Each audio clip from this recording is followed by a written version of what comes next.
Hindi lahat ng napapanood online ay may buong konteksto. Kaya dito sa Bayanihan Vietnam, binibigyang linaw natin ang mga usaping mahalaga gamit ang datos, hindi haka-haka, hindi chika o chismis kaya. Akala mo bagsak ang ekonomiya ng Pilipinas? Ganyan ang madalas nating naririnig online. Pero paano kung sabihin ko sa iyo na ayon sa mismong mga numero, ang Pilipinas ay kabilang sa nangunguna sa economic growth sa Southeast Asia kasama ang Vietnam. Hindi opinyon, hindi chismis. Mga numero ang magsasalita. Unahin muna natin ang top on the list, Vietnam. Sa mga pinakahuling datos tungkol sa economic growth, malinaw na mataas ang growth rate ng Vietnam. Pero bakit ganito ang performance nito?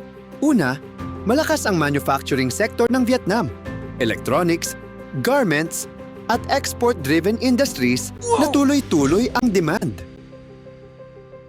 Pangalawa, malinaw ang direksyon ng ekonomiya. May tutok sa infrastructure, open sa foreign investment, at may sapat na lakas paggawa. At pangatlo, consistent ang economic planning. Hindi man perpekto, pero may malinaw na sinusundan at malakas na paninindigan. Kaya kapag tiningnan ang growth ng Vietnam, makikita na hindi ito tsamba. Resulta ito ng matagal at tuloy-tuloy na diskarte. Wow! Ngayon, punta naman tayo sa Pilipinas, ang number 2 sa listahan sa pagtatapos ng taon, 2025. Ito ang bahagi na madalas ikinagugulat ng marami, lalo na ng mga Pilipinong sanay makarinig ng negatibong balita.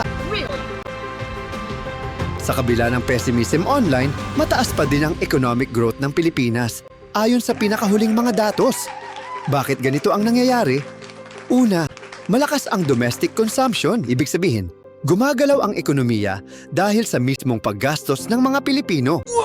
Pangalawa, malaki ang kontribusyon ng services sector, BPOs, remittances, at urban-driven activities na patuloy na nagpapagalaw ng ekonomiya. Kasama rito ang ambag ng mga overseas Filipino workers tulad ng marami sa atin na sa pamamagitan ng remittances ay tumutulong sa pagpapatatag ng konsumo at kabuhayan sa bansa. At pangatlo, bata at aktibo ang workforce. Kahit maraming hamon, may potensyal at lakas ang ekonomiya na magpatuloy sa paglago. Wow! Kaya kung iisipin na bagsak ang Pilipinas, hindi iyon ang sinasabi ng mga numero. Maaaring hindi perpekto, pero malinaw na kasama ito sa mga ekonomiyang mabilis pang lumalago sa rehiyon. Sa huli, malinaw ang isang bagay. Hindi opinyon ang ekonomiya.